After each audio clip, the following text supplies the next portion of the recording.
এই নতুন বছরটা আমরা যেন বেশি বেশি আল্লাহর শুকরিয়া দিয়ে নতুন বছরটাকে সমৃদ্ধ করতে পারি, বেশি বেশি যেন আল্লাহর ইবাদত করতে পারি। নতুন বছরে আমরা শপথ নেই, আমরা যেন অন্তরে হিংসা লালন না করি, বিদ্বেষ লালন না করি, আমরা নিজেরা যেন কাদা ছোড়াছুরি না করি, আমরা যেন মিলেমিশে একসাথে একাকার হয়ে যাই। আল্লাহ তুমি কবুল করো, আমরা পড়ি আমিন। 60টা জিনিস মানুষ মরে যাওয়ার পরে তার কবরে পৌঁছতে থাকে। ইন্না মিম্মা ইয়ালহাকুল মুমিন মিন হাসানাতিহি বা'দা মাউতিহি, মানুষ মরে যাওয়ার পরেও যে 60টা জিনিস তার কবরে পৌঁছায় তার মধ্যে একটা হচ্ছে মসজিদান বানাহু, সে যে মসজিদ বানিয়ে গিয়েছে ওই মসজিদের সওয়াব। সুবহানাল্লাহ পড়েন। আপনি টাকা দিয়ে মসজিদ বানিয়ে দিলেন, ওই মসজিদে মুসল্লিরা নামাজ পড়ে, রোজাদাররা এসে ওখানে ইফতার খায়, তাহাজ্জুদ আদায়কারীরা তাহাজ্জুদ পড়ে, তাদের সওয়াবের কমতি হবে না, কিন্তু তাদের সওয়াবের একটা পার্সেন্টেজ সওয়াব যে ব্যক্তি মসজিদ বানালো তার আমলনামায় আল্লাহ ঢুকিয়ে দেয়। সুবহানাল্লাহ বলতে পারলেন না? হে নামাজি আমার ঘরে নামাজ পড়ো আজ, দিল মে তোমার চরণ তলে হৃদয় যায় নামাজ। হে নামাজি আমার ঘরে নামাজ পড়ো আজ, দিল মে তোমার চরণ তলে হৃদয় যায় নামাজ। পড়েন আল্লাহু আকবার। কি সুন্দর লিখেছেন কাজী নজরুল ইসলাম। কাজী নজরুল ইসলাম খুব সুন্দর করে বলেছেন, মসজিদেরই পাশে আমায় কবর দিও ভাই, ঠিক কিনা? মসজিদেরই পাশে আমায় কবর দিও ভাই, যেন গোরে হতে মুয়াজ্জিনের আযান শুনতে পাই। আমার গোরের পাশে দিয়ে ভাই নামাজিরা যাবে, পবিত্র সেই পায়ের ধ্বনি এ বান্দা শুনতে পাবে। গোরা যাব হতে গুনাহগার পাইবে রেহাই, মসজিদেরই পাশে আমায় কবর দিও ভাই। কত মানুষ নামাজি ভাই মসজিদাঙ্গিহীনাতে, আল্লাহর নামের জিকির করে লুকিয়ে গভীর রাতে। আমি তাদের সাথে ওই আল্লাহর নাম জপতে চাই, আল্লাহর নাম জপতে চাই। পড়েন সবাই, মসজিদেরই পাশে আমায় কবর দিও ভাই, যেন গোরে হতেও মুয়াজ্জিনের আযান শুনতে পাই। চিল্লায় পড়তে হবে আমিন। কি দরদ ছিল আমাদের জাতীয় কবি কাজী নজরুল ইসলামের, মসজিদের পাশে আল্লাহ তুমি আমার কবর দিও। আল্লাহ এই দোয়াটা কবুল করে নিয়েছে, ঠিক কিনা? ওনার কবরের পাশে মসজিদ আছে না নাই? আছে। এজন্য মসজিদের সাথে সম্পর্ক জুড়ে দেওয়া এটা ইমানদারের আলামত, আর মসজিদকে ঘৃণা করা এটা মুনাফিকের আলামত। এজন্য আমরা যেন আমাদের হৃদয়টাকে মসজিদের সাথে জুড়ে দেই, মসজিদের সাথে যেন সুসম্পর্ক থাকে। মসজিদ সবার, মসজিদ নিয়ে দলাদলি নাই। দলাদলি আছে অনেক জায়গায়, হানাফি মসজিদ, আহলে হাদিস মসজিদ, এরকম আমরা দেখি বা শুনি, এটা ঠিক না। হানাফি মসজিদ বলে কোনো কথা নাই, আহলে হাদিস মসজিদ বলে কোনো কথা নাই। মসজিদ সবার। ছোট্টখাট্ট বিষয় নিয়ে মসজিদে মারামারি, একজন হাত তোলে আরেকজন তোলে না, কিলাকিলি আছে না নাই? একজন বলে জোরে আমিন, আরেকজন আস্তে আমিন, মারামারি আছে না নাই? এগুলো কি মারামারি করার কোনো বিষয়? কথা বলেন। সালাতে ফরজ আছে, ওয়াজিব আছে, সুন্নাহ আছে। খেয়াল করে বুঝবেন, ফরজ যদি নষ্ট হয় সালাত ভঙ্গ হয়, you have to repeat your সালাত। ওয়াজিব নষ্ট হলে সালাত ভঙ্গ হয় না, নতুন করে পড়া লাগে না, সেজদায় সাহু দিলেই সালাত আদায় হয়ে যায়। আর সুন্নাহ নষ্ট হলে নামাজ নষ্টও হয় না, নতুন করে পড়াও লাগে না, সৌ সেজদাও লাগে না, নামাজ আদায় হয়ে যায় সুন্নাহ নষ্ট হলে। এই যে হাত তোলা না তোলা এটা সুন্নাহ, আমিন জোরে বলা না বলা এটা কি সুন্নাহ। যেটা কোনো কারণে কেউ না করলেও তার নামাজ কবুল করে নিবে কে? আর এই সব সুন্নত লই আমগো দেশে গিলাগিলি। মৌলভীবাজারে মাশাআল্লাহ এগুলা নাই, এখানেও আছে। এগুলার অবসান ঘটুক, আমরা চাই কি চাই না? আর কত এই ছোটখাটো বিষয় নিয়ে আমরা এই বিভেদের প্রাচীর আর দেয়ালকে উঁচু করব আমাদের মাঝখানে? কবে আমরা ঐক্যের সিন্ডিকেট করব? কবে? আর কবে সাদা মনের মানুষ হব? কবে? আর কত? অনেক হয়েছে, আর না, এবার থামেন।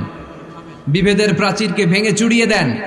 ঐক্যের এমন সিন্ডিকেট গড়তে হবে যাতে কোনো অপশক্তি এই ঐক্যকে ভাঙতে না পারে, বানচাল করতে না পারে। চিল্লায় বলেন ঠিক কিনা? এই জন্য মিউচুয়াল রেসপেক্টের দরকার, পারস্পরিক শ্রদ্ধাবোধ সব ক্ষেত্রে, রাজনীতিতে, সামাজিক অ্যাক্টিভিটিসে আমাদের আলেম ওলামাদের মধ্যে পারস্পরিক শ্রদ্ধাবোধের দরকার। মিউচুয়াল রেসপেক্ট, কেউ কাউরে রেসপেক্ট করে না। আমি যেটা বুঝছি এটাই সব, বাকি সব হারাম, এরকম বলে না অনেকে? এরকম যেন না করি। তাহলে মসজিদ সবার, মসজিদ আল্লাহর হাবিব সাল্লাল্লাহু আলাইহি ওয়াসাল্লাম খ্রিস্টানদেরকে মসজিদে ঢুকতে দিয়েছেন, আর আমরা মুসলমান ভাইয়ের জন্য মসজিদে তালা ঝুলাই দেই, আছে না নাই? আল্লাহর হাবিব সাল্লাল্লাহু আলাইহি ওয়াসাল্লাম কোথাও গেলেই প্রথমে মসজিদ বানাতেন। কি বানাতেন? মসজিদ বানাতেন। মক্কা থেকে হিজরত করে মদিনায় আসলেন, কোবায় থাকলেন কয়েক সপ্তাহ। কোবা পল্লীতে তিনি মসজিদ বানালেন, মসজিদ কোবা। ওখানে প্রতি শনিবার কেউ যদি অজু করে ওখানে যে 2 রাকাত নামাজ পড়ে, একটা কবুল ওমরার সওয়াব আল্লাহ তাআলা তার আমলনামায় দিয়ে দেয়। মসজিদে কোবা বানালেন। তারপরে মদিনায় এসে মসজিদে নববী বানালেন আল্লাহর হাবিব সাল্লাল্লাহু আলাইহি ওয়াসাল্লাম, মসজিদে নববী। এটা ছিল আল্লাহ রাসূল সাল্লাল্লাহু আলাইহি ওয়াসাল্লামের বৈশিষ্ট্য। কোথাও গেলেই তিনি মসজিদ বানাতেন, মসজিদে নববী।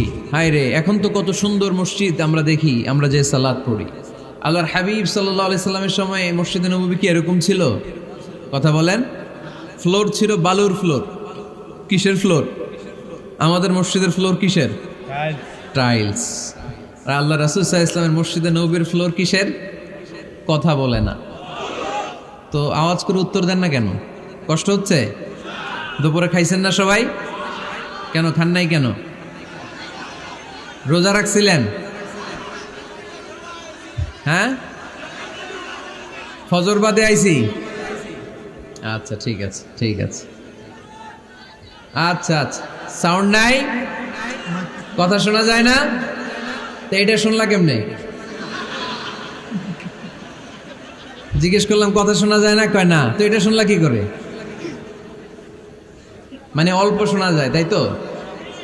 একটু পরে আমার বিদায় ঘন্টা বাজবে, আমি চলে যাব। তোমরা ডিস্টার্ব করতে করতে আমার সময় শেষ। তোমরা ডিস্টার্ব করলে তোমাদের লস। আমি আমার টাইমের 1 মিনিটে বেশি যেতে পারবো না, কারণ এখানে আসরের সালাতের আজান শুরু হয়ে যাবে, এরপরে কোনো কথা নেই। আর বক্তব্য লম্বা করা এটা বেদাত। এই বেদাতকে আমি সুন্নাতের মধ্যে আনতে চাচ্ছি। একটা সময়ে একেবারে কমায় নিয়ে আসবো। এত প্রোগ্রামও আমি করতে চাই না। আমি ঘোষণা দিয়েছি আগামী বছরে সারা বাংলাদেশে আমার প্রোগ্রাম হবে 50টা। কয়টা? 50টা। এরপরের বছর 30টা, এরপরের বছর 20টা। বিভাগীয় প্রোগ্রাম করলেই চলবে আমার। এক এক বিভাগে যে 2 দিন 3 দিন খালাস। এত দরকার নেই, এত লম্বা চূড়ার বক্তব্যের দরকার নেই। আধা ঘন্টা চুপ করে শুনেন, কয়েকটা মেসেজ ড্রপ করি, take it with you to your home, then practice and apply in the society. নিয়ে যান, আমল করেন, সমাজে কাজে লাগান। সমাজটা আলোকিত করে দিবে কে? খুতাবুকুম তাবিলা সালাওয়াতুকুম কাসীরা। আল্লাহর হাবিব সাল্লাল্লাহু আলাইহি ওয়াসাল্লাম বললেন, কিয়ামতের একটা আলামত, কিয়ামতের আগে তোমাদের বক্তব্য হয়ে যাবে লম্বা, সালাত হয়ে যাবে খাটো। সালাতের পরে তাসবিহ পড়তে চায় না লোকজন, ব্যস্ত, মহা ব্যস্ত, সুপার বিজি। কোত্থেকে আসলে এই ব্যস্ততা? আপনি রবের সাথে মুনাজাত, না যাই ইউনাজি মুনাজাত, আপনার রবের সাথে একাকী নীরবে কথা বলতে মনে চায় না আপনার? এত তাড়াহুড়ো কিসের?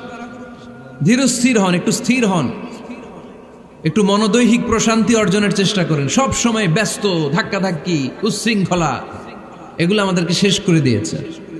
এজন্য লম্বা চোরা বক্তব্য ঠিক না। বক্তব্য শুনতে আমাদের ভালো লাগে, আমল করতে ভালো লাগে না। বক্তব্যটা শেষেই সিগারেট ধরায়, আছে না নাই? মাহফিল শেষেই বিড়ি ধরায়, কয় চমৎকার ওয়াজ করছে হুজুরে। ওয়াজটা সেরকম হয়েছে, অনেক কণ্ঠ সুন্দর হুজুরের। এতদিন ইউটিউবে দেখছি, আজকে সরাসরি দেখাইছি, আছে না নাই? তো কি লাভ হয়েছে? লাভটা হয়েছে কি? এই যে মাহফিল শেষে বিড়িটা ধরাইলেন আর গেলেন, কোনো লাভ হয় নাই। এগুলো থেকে বেরিয়ে আসতে হবে। বছরের পর বছর আমাদেরকে শেখানো হয়েছে একভাবে, কেউ এই পরিবর্তনের আওয়াজ তোলে নাই। আওয়াজ আপনাকে তুলতে হবে। আওয়াজ তোলার জন্য এত মানুষ লাগে না, আপনি একাই যথেষ্ট। আপনি দাঁড়ান না সামনে, দেখবেন আপনার সামনে কেউ টিকে থাকতে পারবে না, ঠিক কিনা? কিন্তু আপনার শক্ত সিদ্ধান্ত লাগবে, পরিবর্তনের জন্য শক্ত মানসিকতা লাগবে যে আমি পরিবর্তন করতে চাই। We have to change. যুগ জামানা পাল্টে দিতে চাই না অনেকজন, এক মানুষই আনতে পারে জাতির জাগরণ। এক মানুষই বিপদকালে বাঁচায় কাফেলায়, ক্ষুদ্র ডিঙ্গি বাঁচায় জাহাজ অসীম দরিয়ায়। এজন্য আপনার শক্ত সিদ্ধান্ত পারে আপনার মৌলভীবাজারটাকে দেশের শ্রেষ্ঠ জেলা, শ্রেষ্ঠ থানা হিসেবে আল্লাহর কাছে কবুল করতে, ঠিক কিনা? এজন্য লম্বা চূড়া আলোচনা ঠিক না, ছোটখাটো অল্প কয়েকটা মেসেজ নিয়ে যেতে পারলেই that's enough. One of the minor sign before the day of judgment, your Islamic lectures will be very longer and your salah 5 times a day will be shorter. কিয়ামতের আগে বক্তব্য লম্বা, নামাজ খাটো, তাসবিহ পড়ে না, ব্যস্ত, মহাব্যস্ত। এই মহাব্যস্ততা ছাড়েন, কোরআন সুন্নাহর দিকে ফিরে আসেন। বরকত দিবে কে? বিশ্বনবীর মসজিদে নববীর ফ্লোর বালুর ফ্লোর ছিল, আমাদের ফ্লোর টাইলস।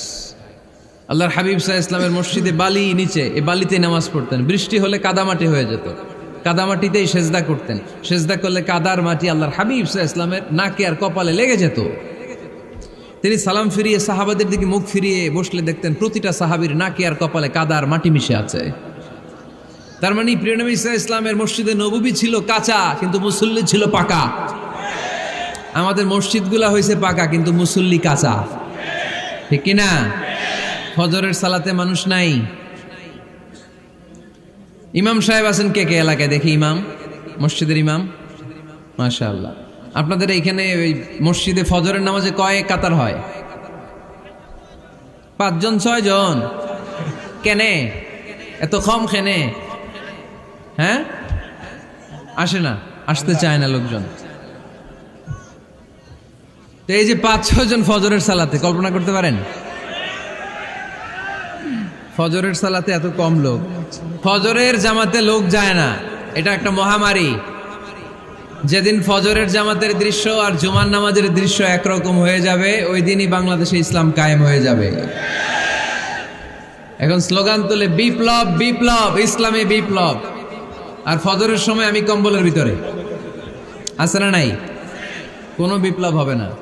ফজরের নামাজ জামাতে পড়ুন, সকালটারে বরকতময় করে দিবে কে? আল্লাহর হাবিব সাল্লাল্লাহু আলাইহি ওয়াসাল্লামের মসজিদ ছিল সবার জন্য উন্মুক্ত, এখানে সবাই আসতে পারত। এজন্য মসজিদ হবে সবার। আমরা মসজিদের আবাদকারী হতে চাই। এজন্য রাব্বুল আলামিন বলেন, ইন্নামা ইয়া'মুরু মাসাজিদাল্লাহি মান আমানা বিল্লাহি ওয়াল ইয়াউমিল আখির ওয়া আকামাস সালাতা ওয়া আতাজ যাকাতা ওয়া লাম ইয়াখশা ইল্লাল্লাহ ফাআসা উলাইকা আন ইয়াকুনু মিনাল মুহতাদিন। সুবহানাল্লাহ পড়েন। রব্বুল আলামিন বললেন, মসজিদের আবাদকারী হবে তারা যারা আল্লাহর প্রতি ঈমান আনে, আখিরাতের প্রতি ঈমান আনে, যারা সালাত কায়েম করে, যারা যাকাত আদায় করে, যারা দুনিয়ার কাউকে ভয় পায় না, ভয় পায় একজনকে। চিল্লায় বলেন তিনি কে? যাদের হৃদয়ে আছে আল্লাহর ভয়, তারা কবু পথ ভুলে যায় না। আল্লাহর প্রেম ছাড়া এই দুনিয়া কারো কাছে কোনো কিছু চায় না, ঠিক কিনা? তাহলে যারা মসজিদের আবাদকারী, এরা ভয় পায় একজনকে। চিল্লায় বলেন তিনি কে?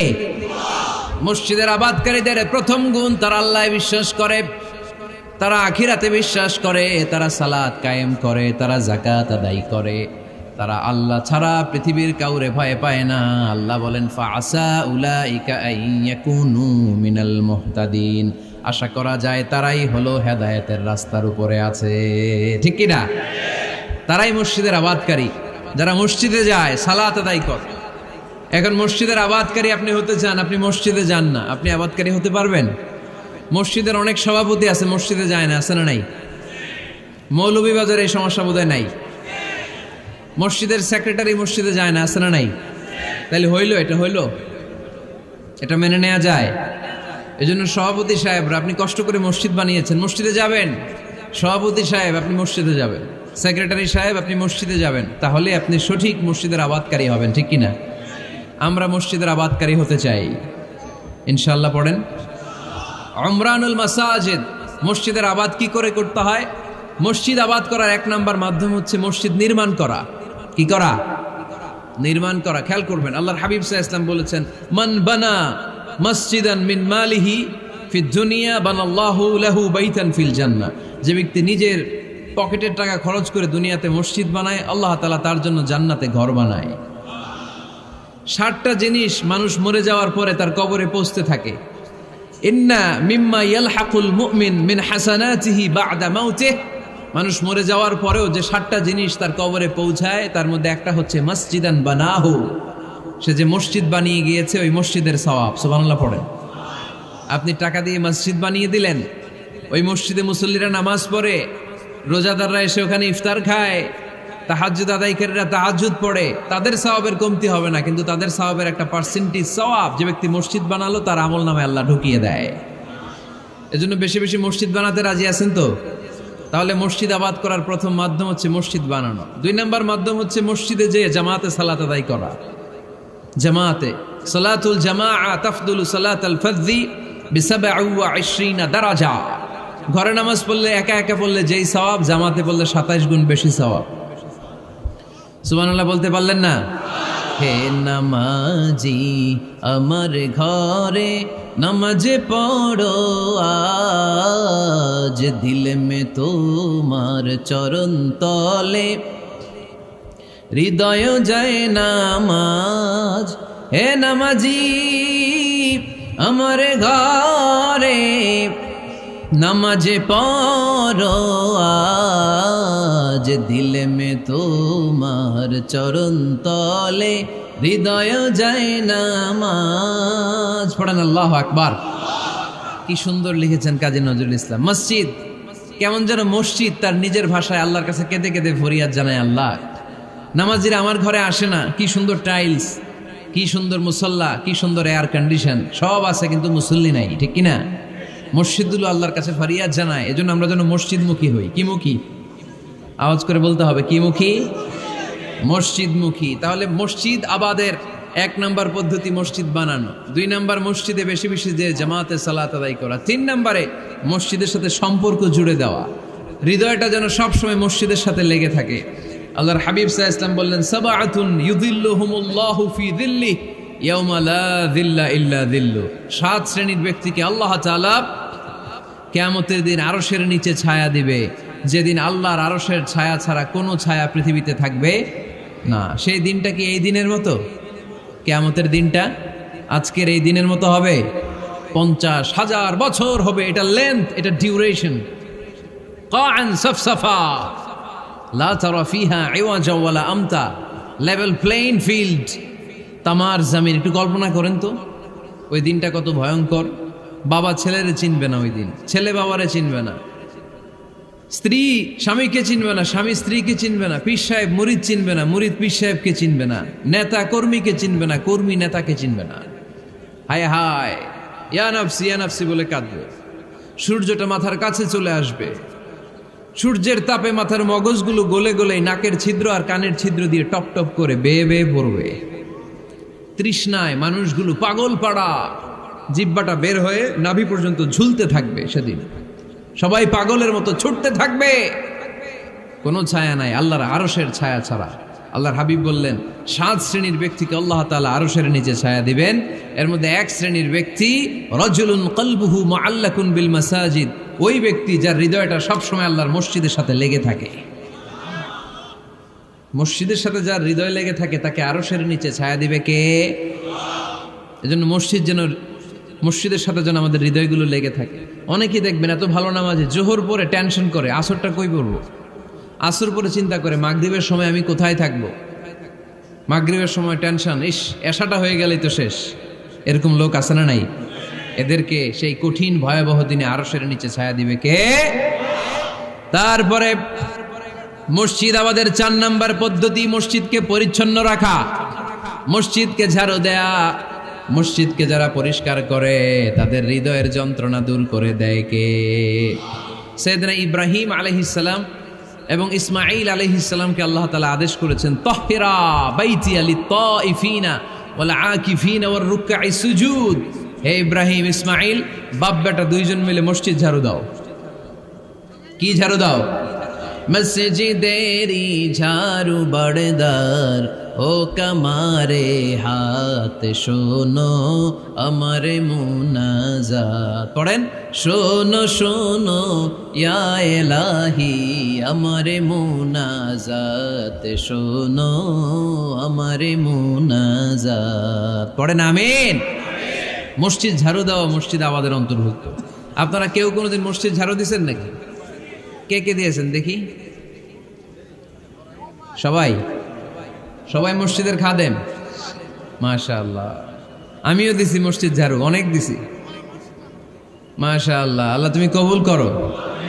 যাদের হৃদয়ে বড় জ্বালা, ফ্যামিলিতে সুখ নাই, শান্তি নাই, তারা হৃদয়ে প্রশান্তি আনতে চাইলে এতিমখানায় যাবেন, এতিমের মাথায় হাত বুলিয়ে দিবেন, এতিমের মুখে খাবার তুলে দিবেন। আপনার হৃদয়টারে নরম করে দিবে কে? আল্লাহর ঘর মসজিদে যাবেন, নিজ হাতে মসজিদটারে একটু পরিষ্কার করে দিবেন, আপনার জীবনটারে উজালা করে দিবে কে? তাহলে এগুলো করার মাধ্যমে আমরা মসজিদের আবাদ করতে চাই।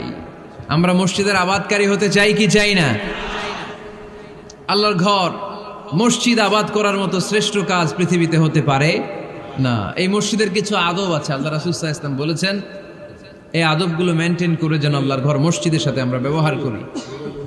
মসজিদের 1 নম্বর আদব হচ্ছে মসজিদে ওযুর সাথে প্রবেশ করা। কিসের সাথে? ওযু করে পরিচ্ছন্ন হয়ে মসজিদে প্রবেশ করা। এজন্য অপবিত্র অবস্থায় গোসল ফরজ, এরকম অবস্থায় মসজিদে ঢোকা যাবে? কথা বলেন, ঢোকা যায়?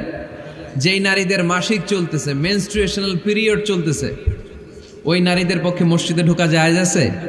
নাই। তাহলে এটা হলো 1 নম্বর আদব। মসজিদে ঢোকার সময় কি করে ঢুকবো? ওযু করে। আওয়াজ করে বলেন, কি করে ঢুকবো?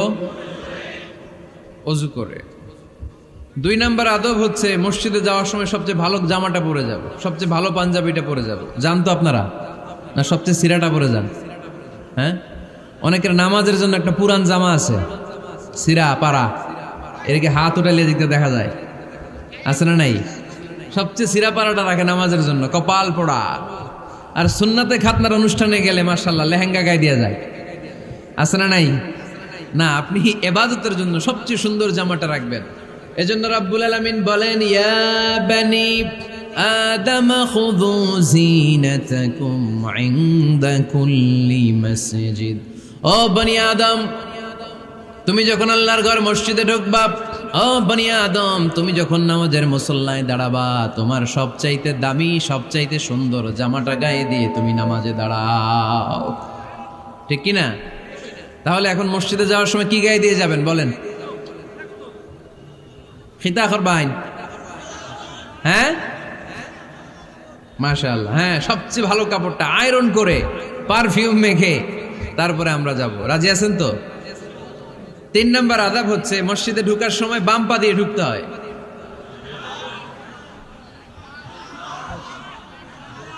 কোন পা? আরো জোরে। এদেরকে গুতা মারা লাগে, নাইলে আওয়াজ বাড়ে না। এরকম ভলিউম টাইট করতে হয়, ভলিউম হাই করলে আর পরে বাড়ে, এমনি বলতে চায় না। আর ঘটনা কি? হ্যাঁ, খায় নাই। বদরের যুদ্ধ হয়েছিল রমাদানে, কোনো সাহাবী খায় নাই, না খাইয়া একেবারে সাইজ করে দিছে কাফেরদেরকে। আমরা না খেলেও আমাদের হৃদয়ে ইমানি শক্তি আছে না নেই? এই তো বোঝা যাচ্ছে ইমানি শক্তি আছে। এতক্ষণ আছিল কই? তো মসজিদে ঢোকার সময় কোন পা দিয়ে? এগুলো মনে থাকে আমাদের? ভুলা যাই আমরা, খেয়াল থাকে না তো এগুলা। এত কিছু মনের মধ্যে রাখলে এগুলো মনে থাকবে কেমনে? মসজিদে ঢোকার সময় কোন পা? আরো জোরে। বেরোয়ার সময় কোন পা? মনে থাকবে? মসজিদে যখন ঢুকবেন ডান পা দিয়ে ঢুকবেন, আর দোয়া পড়বেন, আউযু বিল্লাহিল আযীম ওয়া বিওয়াজহিল কারীম ওয়া সুলতানিহিল কদীম মিনাশ শাইতানির রাজীম। বিষ্ণু সাল্লাল্লাহু আলাইহি ওয়াসাল্লাম বললেন, যে ব্যক্তি মসজিদে ঢোকার সময় এই দোয়াটা পড়বে, শয়তান আফসোস শুরু করে। সে বলে, হায় হায়, আজকের দিনের জন্য, সারা দিনের জন্য তো তুই আমার ওয়াসওয়াসা থেকে বেঁচে গেলি। আজকের সারা দিনের জন্য তোরে আমি হারালাম, আজকের সারাটা দিন আল্লাহর পক্ষ থেকে প্রোটেকশন নিয়ে তুই বেঁচে গেলি। আজকের জন্য যা, কালকে তোরে আমি ধরবো। এজন্য এই দোয়াটা পড়ার দরকার আছে না? আউযু বিল্লাহিল আযীম ওয়া বিওয়াজহিল কারীম ওয়া সুলতানিহিল কাদীম মিনাশ শাইতানির রাজীম। 4টা বাক্যের দোয়া। মুখস্থ করতে কষ্ট হলে যে ইউটিউবে চলে যাবে আজকেই, ওখান থেকে শুনে আপনারা মুখস্থ করে নেবেন, এই দোয়াটা পড়বেন। তাহলে ওই দিনের জন্য শয়তানের ওয়াসওয়াসা, টেম্পটেশন, প্রভোকেশন থেকে আপনি আল্লাহ তাআলার প্রোটেকশনে চলে গেলেন। সুবহানাল্লাহ পড়েন। তারপর আল্লাহর হাবিব বললেন, ঢোকার আগে আমারে সালাম দাও। পড়বেন, আসসালামু আলাইকা আইয়ুহান নাবিয়্যু ওয়া রাহমাতুল্লাহি ওয়া বারাকাত। এই 2টা জিনিস যখন করে ফেললেন, তখন ডান পা দিয়ে পড়বেন, আল্লাহুম্মা আফতাহ লি আবওয়াবা রাহমাতিক। সুবহানাল্লাহ পড়েন। আল্লাহুম্মা আফতাহ লি, ও আল্লাহ আমার জন্য তুমি খুলে দাও আবওয়াবা রাহমাতিক, তোমার রহমতের দরজা। তার মানে মসজিদে ঢুকলে রহমত পাওয়া যায় কি যায় না? মসজিদে ঢুকলে পাওয়া যায় রহমত। মসজিদের বাইরে রহমতের কথা আল্লাহ বলে নাই, মসজিদের ভিতরে রহমত। কোথায় রহমত? কোথায়? মসজিদের ভিতরে রহমত আছে না? তার প্রমাণ, মসজিদে ঢুকলেই শান্তি লাগে কেমন জানি, আর ঘুমে ধরে। মসজিদে ঘুমাইছেন কারা কারা দেখি? সবাই ঘুমাইছেন? আরে আমি কত ঘুমাইছি। জুমার নামাজের সময় যে কি ঘুম আসে, আসে আসে কমন পড়ছে, একেবারে কমন পড়ে গেছে। ঘুম আসে কারণ রহমত, রহমতের ঝিরি ঝিরি বাড়ি ধারা আল্লাহ তাআলা আরশের উপর থেকে নাজিল করতে থাকে। আর এই রহমতের কারণে হৃদয়টা প্রশান্ত হয়ে যায়, অনেকের ঘুমও চলে আসে, ঠিক কি না? এজন্য আল্লাহুম্মা আফতাহ লি আবওয়াবা রাহমাতিক, ও আল্লাহ তোমার রহমতের দরজাগুলো আমার জন্য খুলে দাও। এই দোয়া পড়লে রহমতের দরজা খুলে দেয় কে? আবার মসজিদ থেকে যখন বের হবেন তখন কোন পা দিয়ে? জোরে বলেন। বাম পা দিয়ে কি পড়বেন? আল্লাহুম্মা ইন্নী আসআলুকা মিন ফাদলিক, ও আল্লাহ তোমার কাছে আমি তোমার পক্ষ থেকে ফদল চাই, মানে রিজিক চাই। রিজিক দেওয়ার মালিক কে? তার মানে খুব সোজা সাপটা কথা হচ্ছে, মসজিদের ভিতরে পাওয়া যায় রহমত, আর বাইরে পাওয়া যায় ফদল বা রিজিক। বাইরে পাওয়া যায় কি? রিজিক। মসজিদের ভিতরে রিজিক আছে। তার মানে সারাদিন মসজিদে বসে থাকলে রিজিক মিলবে? নামাজের সময় নামাজ পড়তে হবে, কাজের সময় কাজ করতে হবে। এটাই হচ্ছে ইসলামের বিধান। নামাজের সময় নামাজ, কাজের সময়। আমি প্রশ্ন করবো, আওয়াজ করে উত্তর দেন। নামাজের সময়, কাজের সময়, নামাজের সময়, কাজের সময়। এটা মনে থাকবে। এজন্য আল্লাহ বললেন, ফাইদা কুদিয়াতিস সালাতু ফান্তাশিরু ফিল আরদি ওয়াবতাগু মিন ফাদলিল্লাহ। যখন তোমাদের সালাত শেষ হয়ে যায়, আল্লাহর রিজিক অন্বেষণের জন্য আল্লাহর জমিনে তোমরা ছড়িয়ে যাও। নামাজের সময় আসবেন, নামাজ শেষ বের হয়ে যান। ফান্তাশিরু ফিল আরদ, জমিনে ছড়িয়ে পড়ো। নামাজ শেষ, চেয়ারম্যান সাহেব চলে যাবে ইউনিয়ন পরিষদের ভেতরে, ছাত্ররা চলে যাবে হাই স্কুলে, মেম্বার অফ দ্য পার্লামেন্ট চলে যাবে সংসদে, সেনাবাহিনীর লোকেরা চলে যাবে ক্যান্টনমেন্টে, ব্যবসায়ীরা চলে যাবে তাদের বাজারে, সিএনজি ওয়ালারা সিএনজি নিয়ে ব্যবসা শুরু করবে, রাস্তায় নেমে যাবে, চিল্লায় বলেন ঠিক কিনা? এটাই ইসলামের বিধান। নামাজের সময় নামাজ, কাজের সময়। আচ্ছা, তাহলে প্রথম সুন্নাত পেলাম, পবিত্র হয়ে ঢুকবো, ভালো জামা পরে ঢুকবো 2 নাম্বার। 3 নাম্বার, ঢোকার সময় কোন পা? বের হওয়ার সময়। 4 নাম্বার, মসজিদে ঢুকেই 2 রাকাত। মসজিদে ঢুকে কয় রাকাত পড়েন আপনারা? তাহিয়াতুল মসজিদ। মসজিদে আপনি ওয়েলকাম জানাবেন, ঢুকেই 2 রাকাত পড়বেন, ওযু করলেই 2 রাকাত। আল্লাহর হাবিব সাল্লাল্লাহু আলাইহি ওয়াসাল্লাম মসজিদে নববীতে জুমার খুতবা দিচ্ছেন। খুতবা চলাকালীন সময়ে এক সাহাবী এসে মসজিদের মধ্যে বসে পড়লেন। আল্লাহর হাবিব সাল্লাল্লাহু আলাইহি ওয়াসাল্লাম সাহাবীরে বললেন, দাঁড়াও। সাহাবী দাঁড়ালেন। আল্লাহর নবী জিজ্ঞেস করলেন, কেন বসে বললা? 2 রাকাত পড়ছো নাকি? সাহাবী বলে, পড়ি নাই। বিশ্বনবী বললেন, তাহলে তাড়াতাড়ি 2 রাকাত নামাজ পড়ে বসে যাও। সুবহানাল্লাহ পড়েন। 2 রাকাত পড়ো নাই তো পড়ো, দাঁড়াও, তারপরে বসো। দেখেন, খুতবা চলাকালীন সময়ে আমাদের খতিবরা কখনো খুতবা থামায়? কথা বুঝেন নাই? জুমার খুতবা আপনারা শুনেন না? খুতবা চলতেছে, ওই মুহূর্তে ইমাম সাহেবরা কখনো খুতবা থামায়? মাঝখানে কোনো ঝামেলা হলে থামায় না। প্রথম খুতবা শেষ, বসে, তারপরে দ্বিতীয় খুতবা। খুতবার মাঝখানে কোনো থামাথামি নাই। কিন্তু আল্লাহর হাবিব সাল্লাল্লাহু আলাইহি সাল্লাম কেমন খতিব ছিলেন দেখেন। আল্লাহর হাবিব সাল্লাল্লাহু আলাইহি সাল্লামের খুতবা দেওয়ার স্টাইল অ্যান্ড অ্যাটিটিউড এবং আমাদের খুতবা দেওয়ার স্টাইল অ্যান্ড অ্যাটিটিউড আল্লাহ রাসূল সাল্লাল্লাহু আলাইহি ওয়াসাল্লামেরটা কত প্রাণবন্ত ছিল। আল্লাহ রাসূল সাল্লাল্লাহু আলাইহি ওয়াসাল্লাম সোসাইটি ওরিয়েন্টেড একজন পার্সোনালিটি ছিলেন, সমাজের মানুষ কেন্দ্রিক, খুব সামাজিক ছিলেন আল্লাহ রাসূল সাল্লাল্লাহু আলাইহি ওয়াসাল্লাম। তিনি দেখলেন একজন বসে পড়ছে, উনি খুতবা থামায় দিলেন, জুমার খুতবা থামায় বললেন, এই নামাজ পড়ছো না, পড়ো 2 রাকাত পড়ো। আবার খুতবা শুরু করলেন, সুবহানাল্লাহ পড়বেন না? একবার তিনি খুতবা দিচ্ছেন, দেখলেন আল্লাহ রাসূল সাল্লাল্লাহু আলাইহি ওয়াসাল্লামের 2 জন নাতি হাসান আর হুসাইন রাদিয়াল্লাহু তাআলা আনহুমা, ছোট্ট মানুষ, কাতারের ভিতরে ঢুকে কোন সাহাবী টুপি টান দেয়, কারো পাগড়ি ধরে টান দেয়, একজন এদিকে দৌড় দেয়, আরেকজন ওদিকে দৌড় দেয়, মসজিদে একটা ডিস্টার্ব হচ্ছে। আল্লাহর হাবিব সাল্লাল্লাহু আলাইহি ওয়াসাল্লাম খুতবা থামিয়ে দিলেন, মিম্বার থেকে নেমে আসলেন, 2 নাতিকে 2 হাতে ধরলেন, ধরে আস্তে করে জান্নাতের এই 2 সর্দারকে নিয়ে মিম্বারের উপরে দাঁড়ালেন, এই হাতে এই নাতি, ওই হাতে আরেক নাতি। এরপর দাঁড়িয়ে দাঁড়িয়ে তিনি বাকি খুতবা দিলেন, পড়েন সুবহানাল্লাহ। কত প্রাণবন্ত খুতবা! উনিও খুতবা দিতেন, আমরাও খুতবা দেই।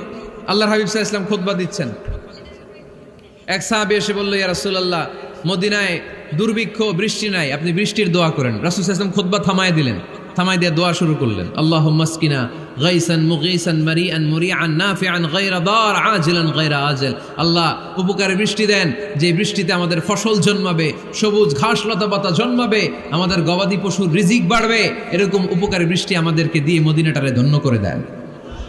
বৃষ্টি শুরু হলো, জুমাবার বৃষ্টি, শনি রবি সোম মঙ্গল বুধ বৃহস্পতি শুক্র, টানা 7 দিন বৃষ্টি। এবার বৃষ্টির চোটে মদিনায় বন্যা হয়ে গেছে। এতদিনে দুর্ভিক্ষ, এতদিনে কি, এখন বৃষ্টির বরকতের দোয়া করছে, বৃষ্টিতে এবার বন্যা। যেই সাহাবী বৃষ্টির জন্য দোয়া করতে বলেছিলেন, পরের জুমাবারের খুতবার সময় এসে ওই সাহাবী বলেন, ইয়া রাসূলুল্লাহ, আবার খুতবার মাঝখানে, ইয়া রাসূলুল্লাহ, আর বৃষ্টির দরকার নাই, আর দরকার নেই, এবার বৃষ্টি বন্ধের দোয়া করেন। আল্লাহর হাবিব সাল্লাল্লাহু আলাইহি ওয়াসাল্লাম খুতবা থামিয়ে আবার বন্ধের দোয়া, আল্লাহুম্মা হাওয়ালাইনা ওয়ালা আলাইনা, হে আল্লাহ আমাদের চারিদিকে দেন, মদিনাতে আর বৃষ্টির দরকার নাই। চিল্লায় পড়েন সুবহানাল্লাহ। এজন্য খতিব হবে এরকম প্রাণবন্ত খতিব। সমাজে কি চলে, কি ক্রাইসিস, কি সংকট, ইয়াংরা কোন সমস্যায় ভোগে, আমাদের রাজনৈতিক অঙ্গনে কি সমস্যা, আমাদের অর্থনৈতিক অঙ্গনে কি সমস্যা, আমাদের সামাজিক অঙ্গনে কি সমস্যা, আমাদের পরিবারগুলোর ভেতরে কি ঝামেলা, প্রত্যেকটা কথা মসজিদের মিম্বার থেকে আসার দরকার আছে না নাই? আল্লাহর হাবিব সাল্লাল্লাহু আলাইহি ওয়াসাল্লাম এভাবেই সমাজকে ঠিক করে দিতেন। 2 রাকাত মসজিদে ঢুকে আজকে থেকে আমরা পড়ব। মসজিদে ঢুকলেই কয় রাকাত মনে থাকবে না ভুলে যাবেন? তারপরে আল্লাহর হাবিব সাল্লাল্লাহু আলাইহি ওয়াসাল্লাম বলেছেন, খবরদার কবরের উপর মসজিদ বানিও না। কবরস্থান একদিকে, মসজিদ আর একদিকে, কিন্তু বাংলাদেশে মসজিদের সাথে কবর মিলানো আছে না নাই? ছোট্ট একটা মসজিদ, কিন্তু এত বড় বাবার কবর আছে না নাই? এগুলো করবেন না আপনি। আগে হবে মসজিদ, পরে কবরস্থান। যেমন মসজিদে নববী হয়েছে আগে, তারপরে বিশ্বনবীর কবর এখানে আছে না নাই? মসজিদে নববী প্রতিষ্ঠিত হয়েছে আগে, পরে বাকি কবরস্থান আছে না নাই? কিন্তু কোন আল্লাহর ওলির কবরস্থানের উপরে যদি মসজিদ বানান, তার উপর লানাত দিয়েছে কে? লাআনা রাসূলুল্লাহ আলাল ইয়াহুদ ওয়ান নাসারা ইত্তাখাযু কুবুর আমবিয়াইহিম মাসাজিদা। আল্লাহর রাসূলের লানত ইহুদি নাসারাদের উপর, কারণ ইহুদি আর নাসারাদের একটা খাসলাত, একটা বৈশিষ্ট্য ছিল, তারা তাদের নবীদের কবরের উপরে মসজিদ বানায় ফেলতো। এটা করা যাবে? এজন্য এলাকায় এলাকায় এই ঝামেলা, কবর আর মসজিদ হবে আলাদা। আবার মসজিদের কেবলার দিকে যেন কবরস্থান না হয়, তাহলে শিরক হওয়ার সম্ভাবনা আছে না নাই? খুব সাবধান, আল্লাহ সব মাফ করে কিন্তু শিরক মাফ করে না, ঠিক কি না? শিরক হচ্ছে মহাপাপ, সব পাপের বাপ। এজন্য আমরা সব করলেও শিরকের গুনাহ মুসলমান কখনো করতে পারে। এরপর আল্লাহর হাবিব বললেন, মসজিদকে পরিষ্কার পরিচ্ছন্ন রাখো, এটাও মসজিদের আদাব। মসজিদে আতর লাগিয়ে দেন, বাখুর জ্বালিয়ে দেন। আপনাদের এই এলাকার মধ্যে তো বাখুরের অভাব নাই, আগরের অভাব নাই, ঠিক কিনা? গতকাল প্রোগ্রাম ছিল কই? সুজানগর, আগরের রাজধানী।